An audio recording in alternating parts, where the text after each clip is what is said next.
Hello and welcome to the third session today. We have Team Zimbabwe with us today, and I'm really looking forward to your insights about this online safety AI filled world.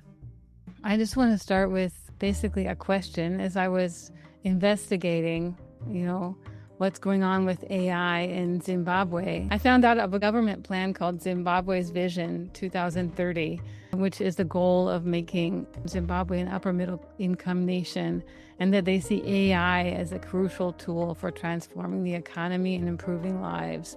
So I just wanted to know, your thoughts on this. Have you heard of this? Is it something that is being talked about on the ground?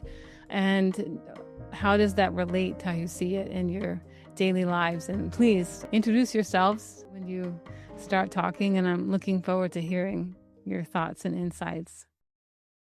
Hello, everyone. My name is Aretha Otete. I am a medical student at the University of Zimbabwe.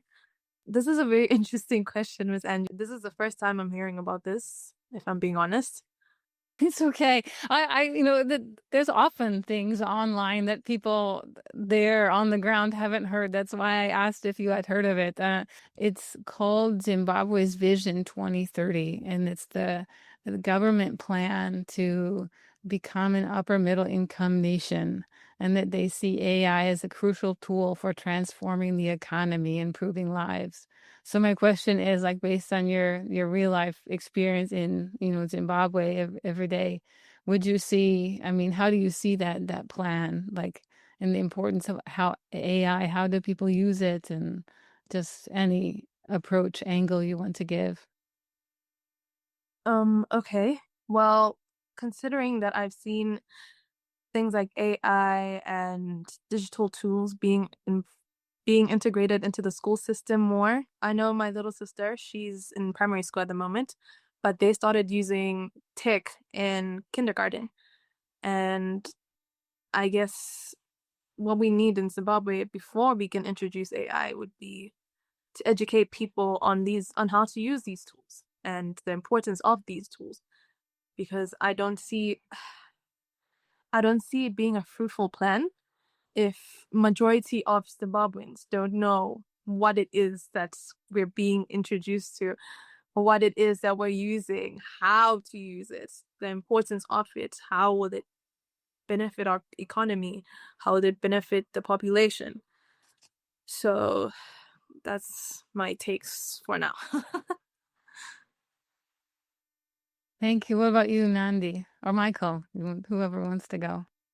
Okay, I can jump in. So for Zimbabwe, there are some things that Zimbabwe is doing in terms of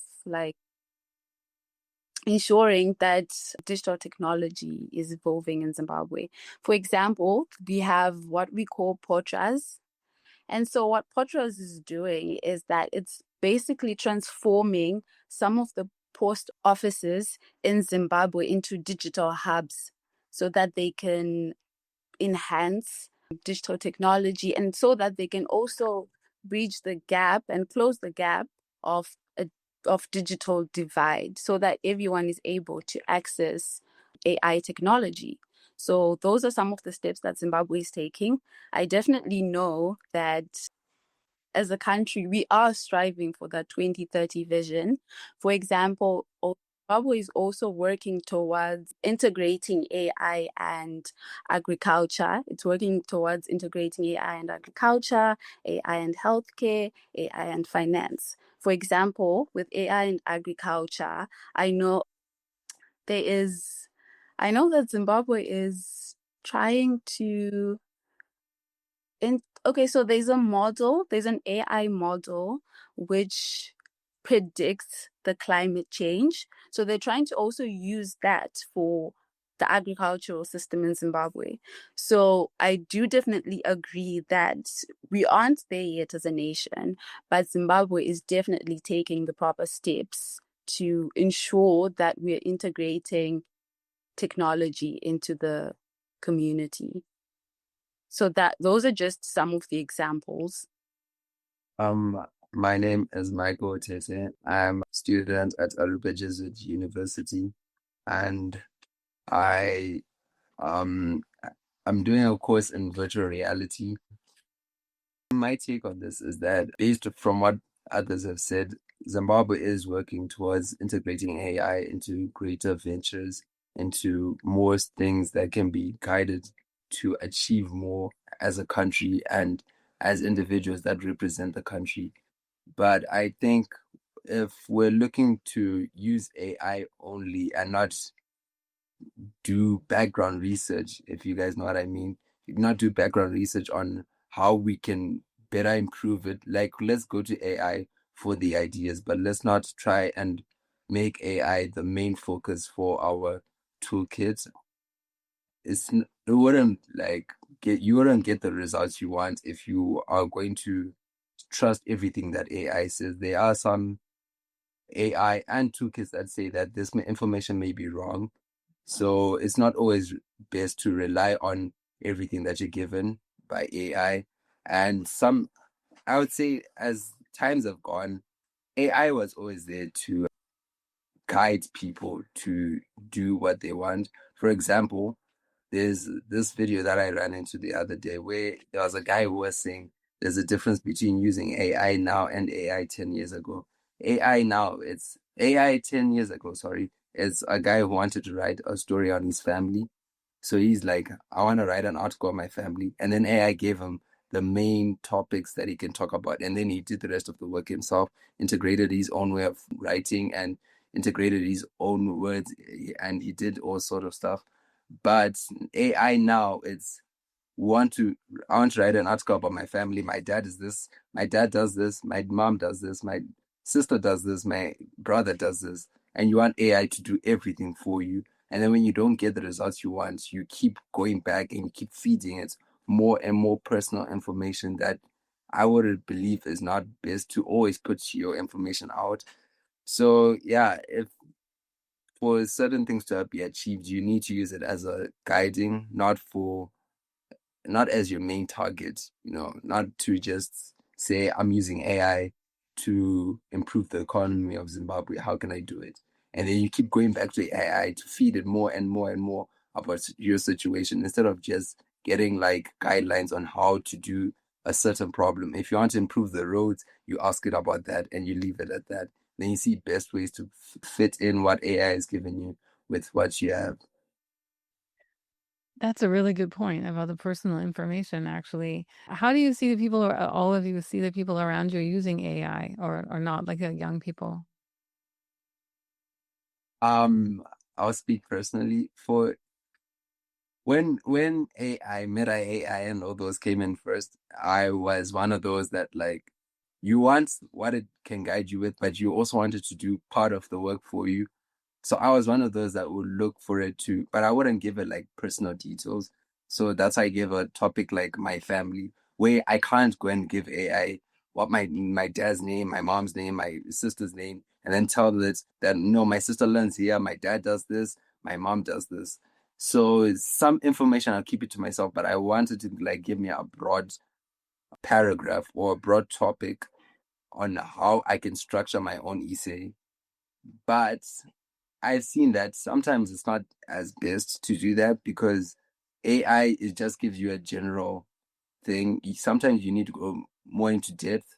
Where I would say Google, like for example, Google and AI. AI gives you the very brief information, and Google gives you a lot of information that you can break down in your own way.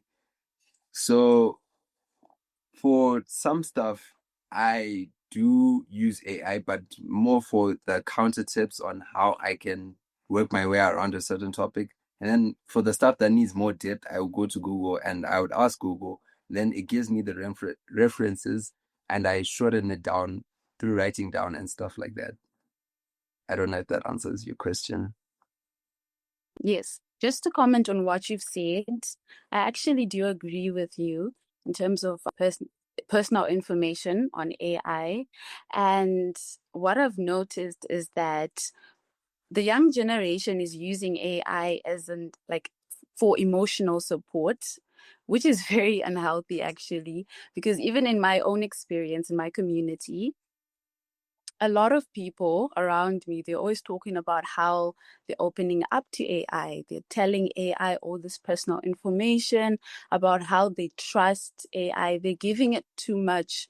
They're giving it too much trust because they're talking about how they trust AI and how the AI is so reasonable, and basically using AI and these AI chatbots therapy sessions. So I think that is actually a very big problem when it comes to our community and when it comes to just the young people in general, their interaction with AI. I think it's becoming very unhealthy. And because of this also, that's where the privacy and data concerns are raised. Because now we don't know what people are feeding AI and what AI is going to do, what these platforms are going to do with that information. We don't know how long it's going to be kept on that platform. And then so because of that, it then raises ethical and legal issues as to what's really going on with the information, the private information that people are divulging on these systems.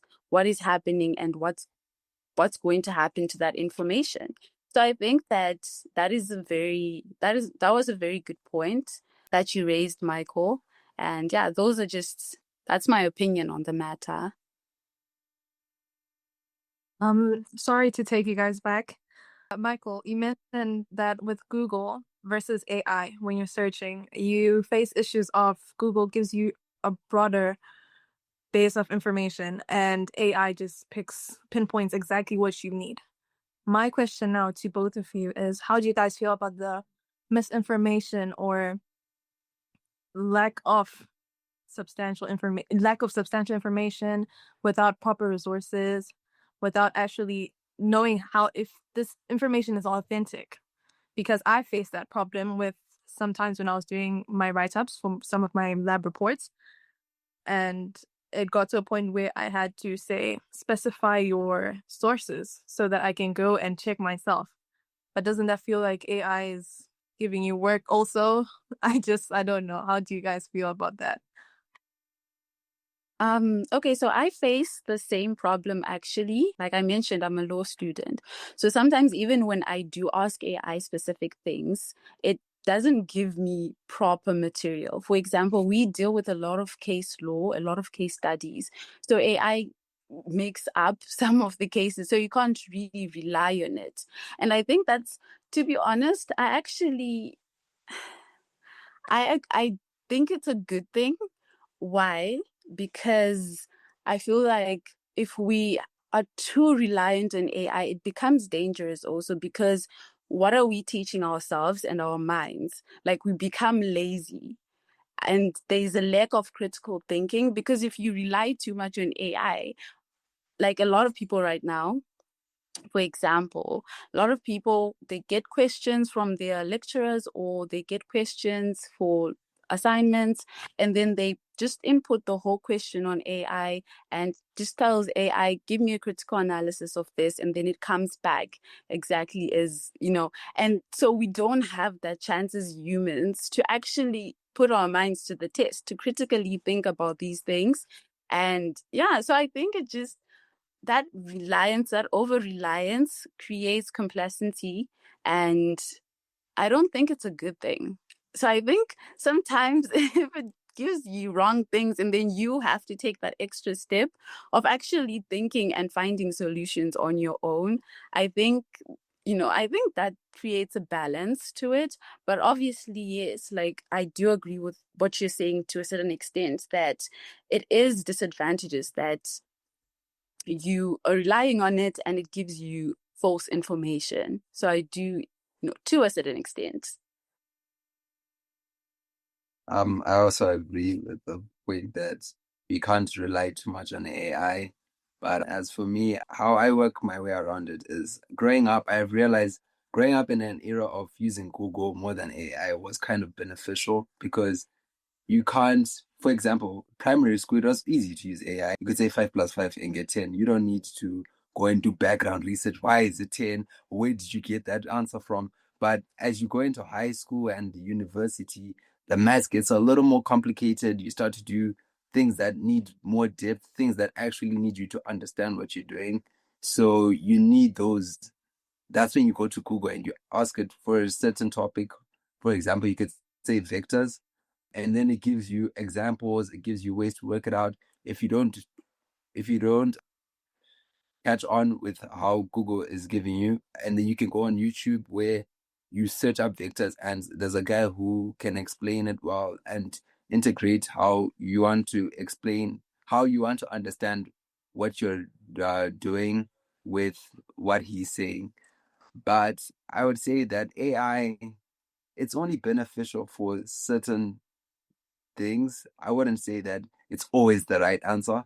But I would say that Google is more reliant on on the depth of what you're searching up. So it really does depend on what you're trying to do and what you're trying to achieve at the end of the day. For me, personally, virtual reality, I there's only so much you can get from AI and from Google because it's something that the world is still trying to integrate into. So that's when you have to find context and you make your connections in order to get better results and better information based off what you're doing. It's also important to know the people that are working in your fields. For example, with law, I'm pretty sure there's certain people where you go and you say that these guys are usually, their cases usually add up and they usually win and they convince the jury.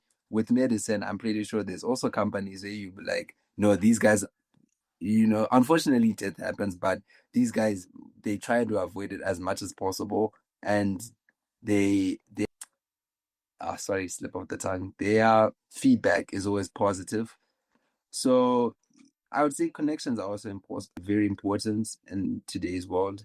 It's important to know who works in your organization. It's important to know who works in your space so that you can also go back to them because it's always easier to hear someone else's backstory and personal experience because we can all relate to something that we've all said, but it's not easy to relate to AI, which just gives you general information and it doesn't actually give you the depth that you need in order to satisfy or meet the requirements that you're trying to do.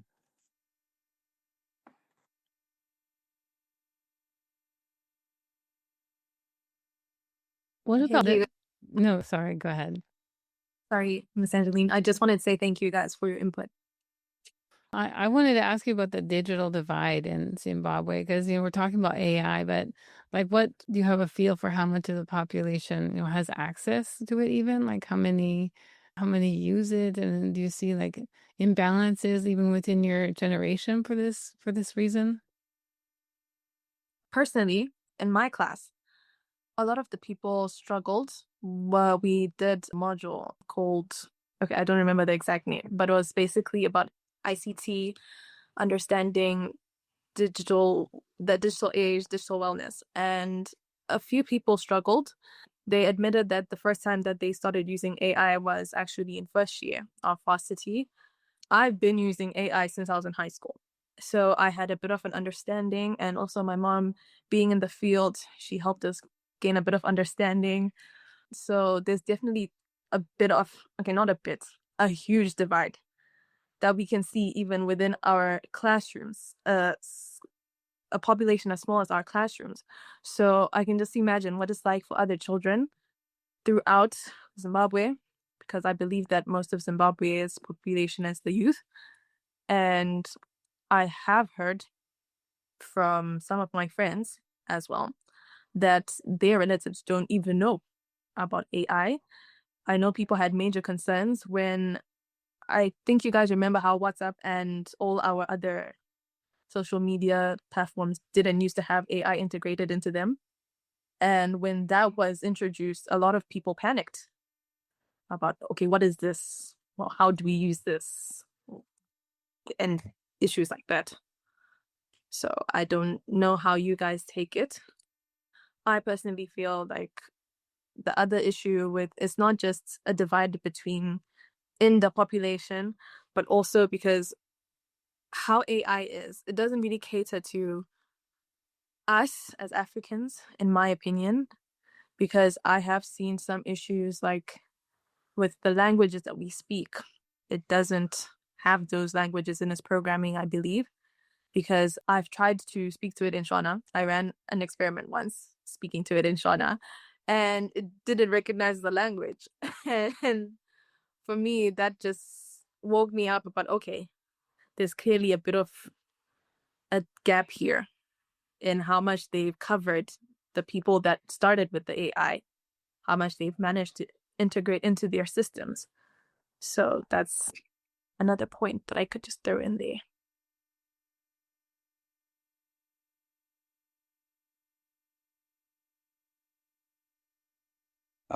With me, it goes back to when Nandi said that AI has made us lazy.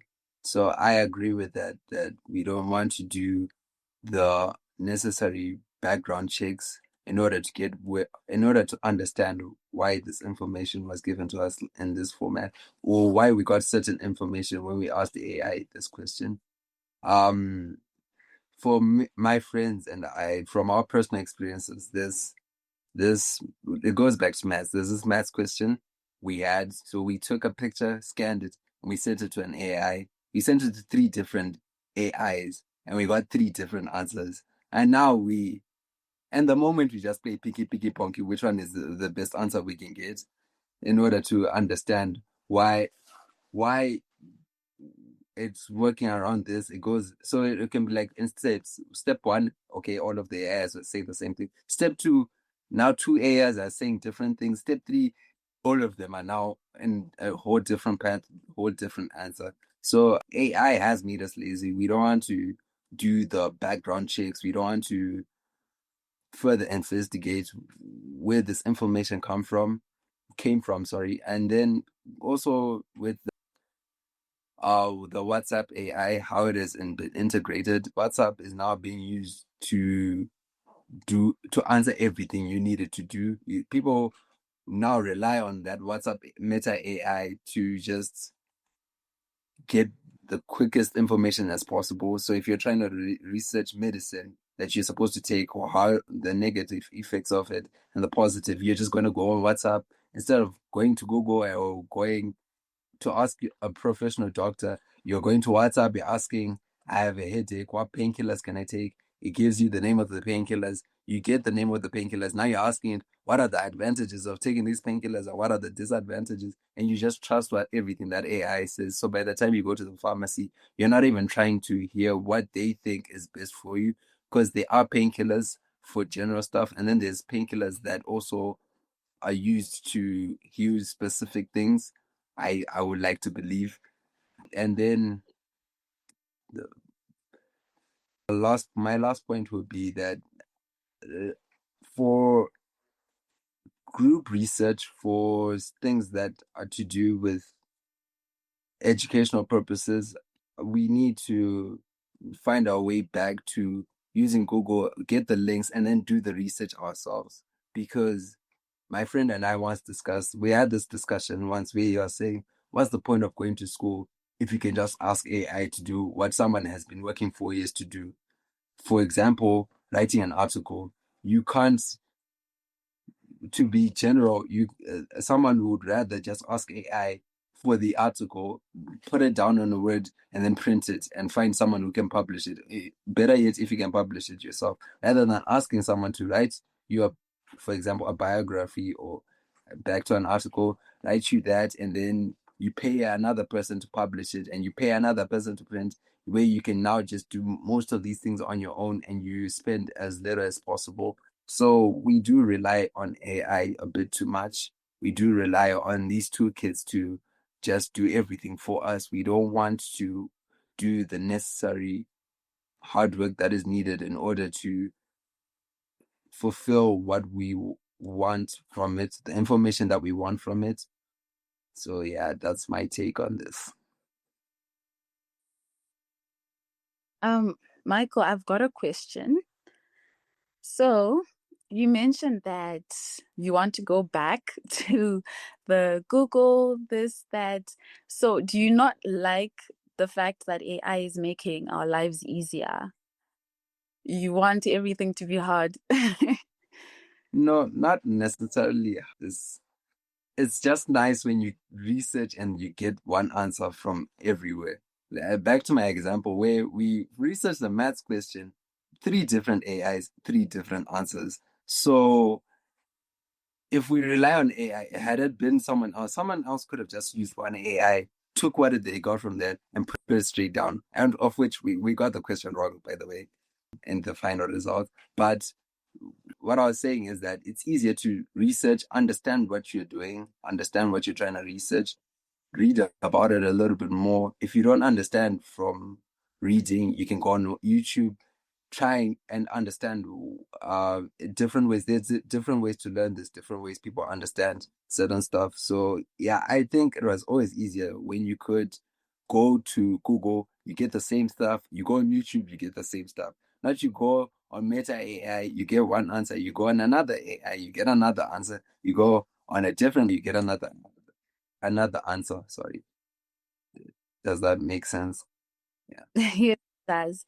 So my question to both of you is like, what are the challenges in today's online world? Apart from, obviously, we've already mentioned the digital divide. What other problems do you think, what other challenges do you think we're facing in the digital world?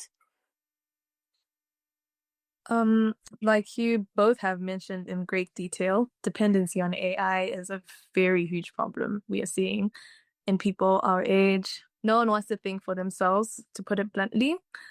People want to just have AI doing everything for them.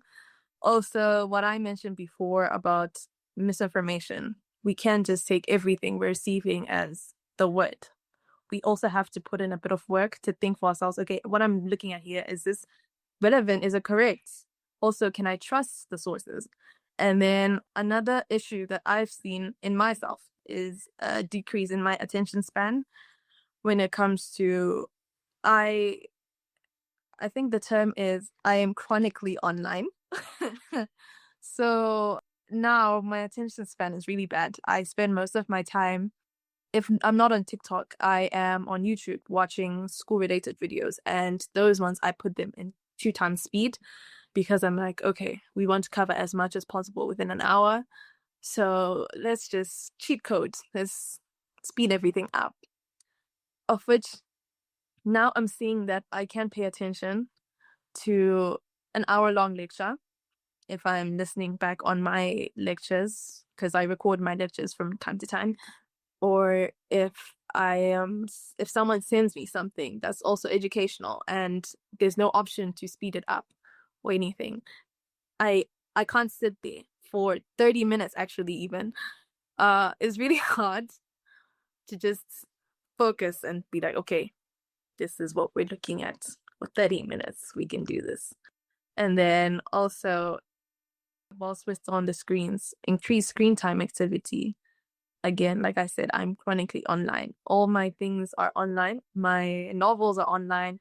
My school books are online. The papers that we research, we get them offline. I mean, off the internet. We also talk to other people, communicate with every other person in our lives online. There's just a huge dependency on the online world. Do you understand? Yeah. And what do you think about mental health? How do you think it's being affected by the online? Well, I think when it comes to mental health, there's a bit of issues of like cyberbullying that came with online, and it's becoming a huge problem. I remember I took a gap year last year, and we had a case where children were bullying each other online, and it got to the point where parents had to get involved. That was concerning to watch, to hear the things that people were saying, to see what was being shared by these children, the things that they were generating, because some of them would generate pictures. They just send AI a picture of the person. They give like some kind of description of the thing they want to generate, and then they get that. They share among their classmates, and that was just, yeah, that was a mess. And also, you mentioned earlier how people our age are relying on AI tools to counsel us. Yes, that's concerning because how can you speak to an AI, something that is not living, something that doesn't have a conscience, something that can't relate to humans in a way that you need when you're suffering emotionally? Like, I just don't understand that one. And also, recently I came across something else, a video that was just saying Elon Musk apparently is working on an AI chatbot girlfriend. And that's concerning to me because now people are seeking companionship online as well with something that's not real. I don't know, guys. I don't know. It's disturbing to think about. And forget the children that will be using that. There's a grown man. I won't say his name. I also saw another video about this. He had an AI girlfriend, but mind you, he had a wife and a child. His wife was aware that he was, I want to say cheating because it felt like cheating to me. He was cheating on her with AI. So I don't know how you guys feel about all these issues that we're seeing. Yes, there are benefits, but for me, it feels like there's more problems that come with all this digital age stuff than actual benefits that I'm seeing more and more today. Yeah, I agree with you. And even the example that you mentioned, you see that it's destroy even the social construct of the community. It's being destroyed by some of how people are choosing to use AI. And even when we mention the emotional attachment aspect, there's a case of a young man, a 21 young man who was a 21-year-old young man who was encouraged by a chatbot to kill the queen, right? And he was actually arrested for it. It happened in, I think, I don't remember, Windsor Castle or something. I think so. So that's where it happened. So you see that AI is also very detrimental to vulnerable people. And by vulnerable people, I mean people with mental health issues, people with depression, with loneliness, because then they confide in AI and then they're thinking, oh, this is my friend.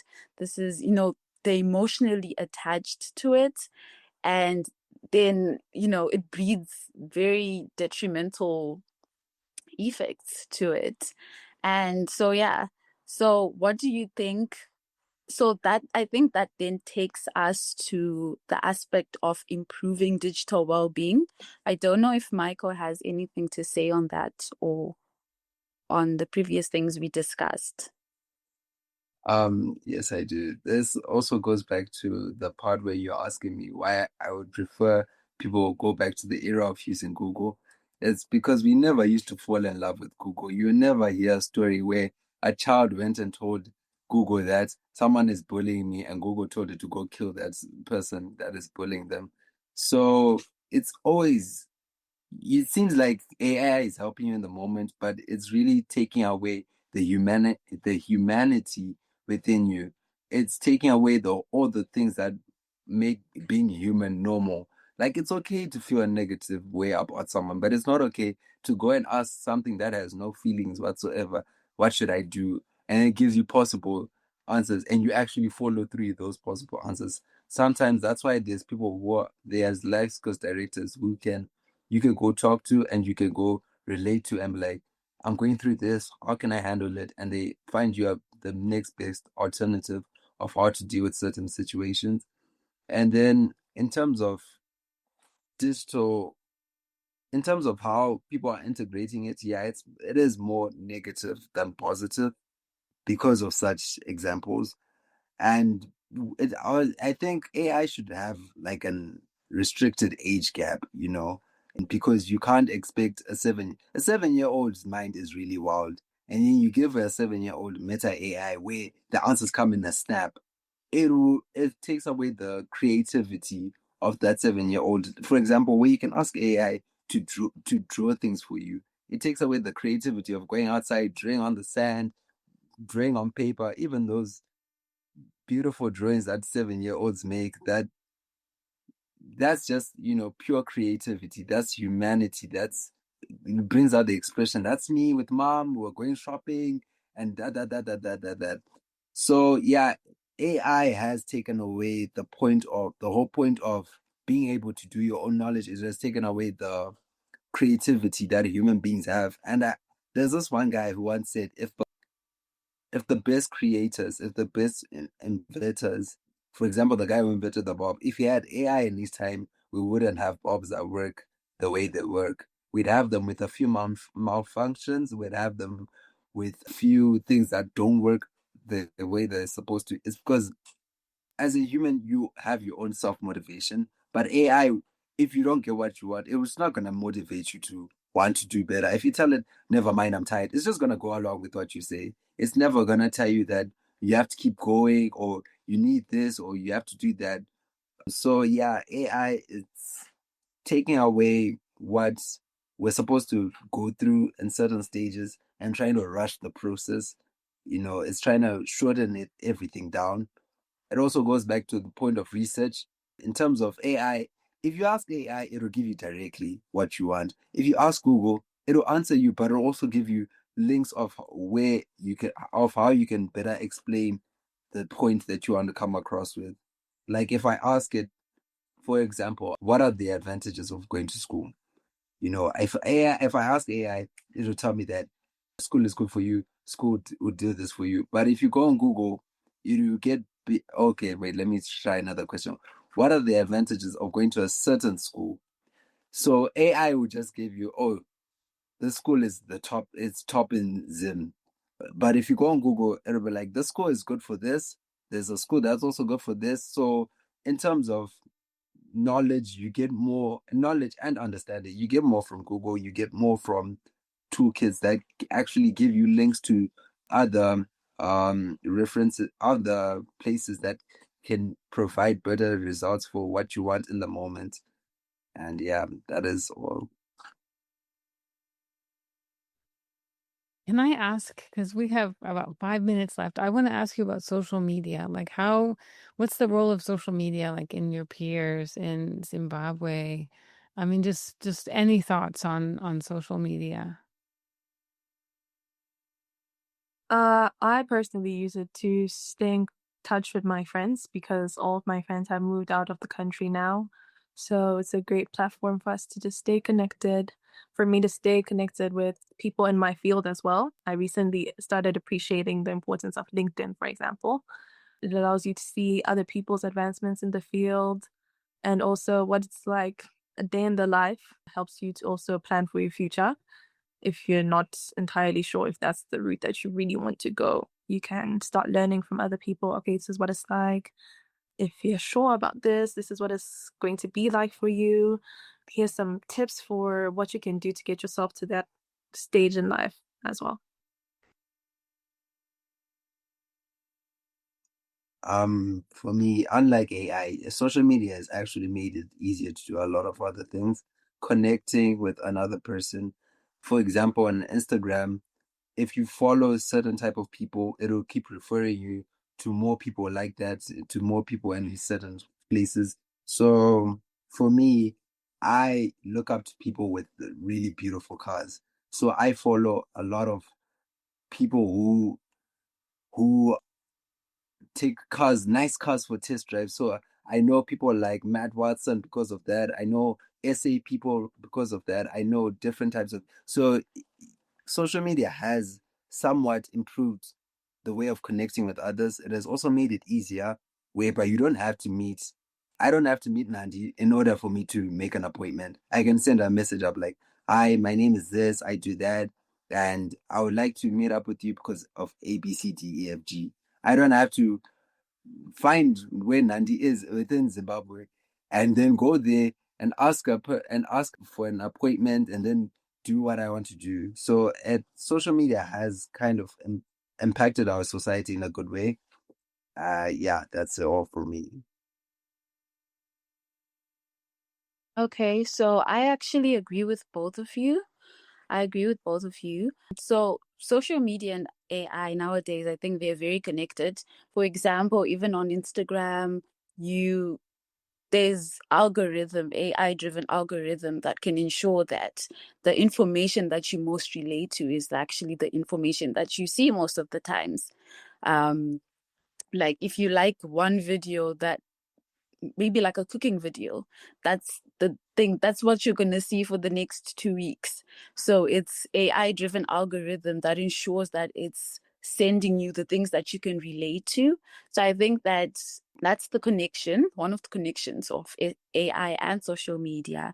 And I think it's very beneficial to an extent.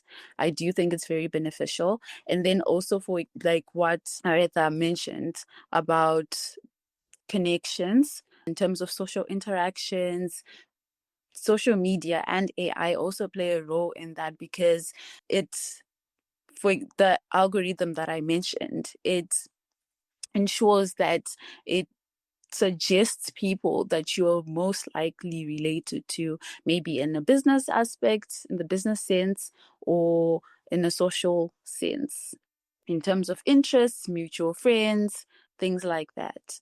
So, yes. And then I wanted to talk about the okay, so there's a common saying that we say.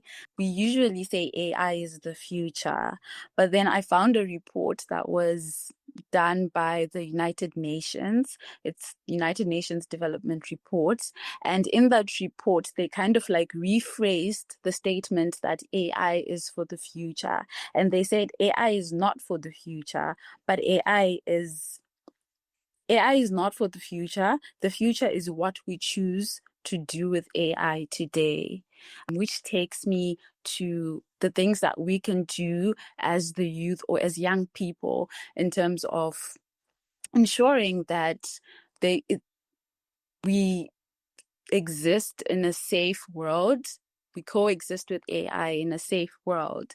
And one of the things that I'm very passionate about is, since I am a law student, is ensuring that there are policies that protect users of AI, so from these dangers that we've mentioned in today's sessions. So one of the things that I would suggest is that there be like a platform that ensures that there is interaction between even young people and policymakers, to ensure that they also understand what we're going through in terms of like the concerns that we have in this digital space, and so that we can work together to champion results or to champion laws that can actually protect users, and at the same time regulate the developers and the companies that are responsible for these AI tools and these AI platforms,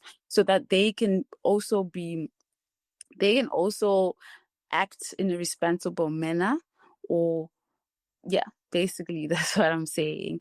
So yeah, that's one of my contributions to what the youth can then do to ensure that these digital spaces are safe for us. I don't know if anyone wants to comment on that.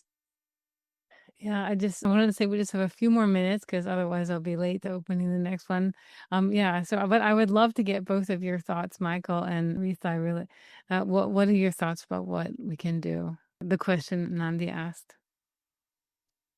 I like the point you raised, Nandi, about developing policies and stuff. I think whilst we're also doing that, educating children on the different policies, helping them understand what they mean, introducing digital literacy into the curriculum is a very serious need. Also, educating parents about digital literacy, because it seems as though I sat in an earlier session and they raised a good point. The people that give us these devices that we use are our parents. But do they themselves understand how to teach us now? Like, how do you use this in a healthy way? How do you regulate yourself?